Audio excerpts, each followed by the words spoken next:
মাত্র 50 টাকায় আমি বাড়িতে বানিয়ে ফেললাম এত্তখানি চিজ। আর আমি যেগুলো ভুল করেছি সেগুলো আমি তোমাদের সামনে তুলে ধরলাম। 1 লিটার দুধকে আমি সামান্য গরম করে নেব যাতে আর কি আঙুলটা ডুবোতে পারি। তার মধ্যে 4 চামচ ভিনেগার দিয়ে ঢাকনা চাপা দিয়ে রেখে দেবো। 0.5 ঘন্টা পর খুললেই দেখা যাবে একটা চিজ বেরিয়ে আসছে এইরকম টাইপের। তো সেটাকে আমি সাদা কাপড়ের মধ্যে ছেঁকে নেব। আর বাকি দুধটা আমি ফেলেই দিচ্ছিলাম। তো কি মনে হলো হঠাৎ করে আমি তার মধ্যে আবার 2টো লেবু দিয়ে রেখে দিয়েছিলাম। তারপর দেখলাম রেজাল্টটা এরকম আসলো। এটাকেও আমি ছাঁকনির সাহায্যে ছেঁকে নিলাম ভালো করে। এবার বেঁচে যাওয়া জলের মধ্যে আমি 1 চামচ লবণ দিয়ে সামান্য গরম করে তার মধ্যে ওই চিজটাকে ডুবোলাম। বাকি যে আমি ছাঁকনিতে রেখেছিলাম সেই চিজটাকেও আমি তোমাদেরকে দেখাচ্ছি কতটা পেয়েছি।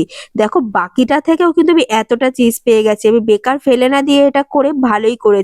তারপর বরফ জলে একটু ডুবিয়ে রাখলাম। তারপর কি সবগুলোকে নিয়ে একটা প্লাস্টিকে র‍্যাপ করে ফ্রিজে রেখে দেবো 5 থেকে 6 ঘন্টা। আর রিম্পা দাস, দেবিকা সরকার তোমাদেরকে অনেক অনেক থ্যাংক ইউ, অনেক অনেক ধন্যবাদ। এইভাবে আমাদের সাথে থাকো, পাশে থাকো, ভিডিও দেখতে থাকো। কেমন লাগলো জানিও কিন্তু অবশ্যই।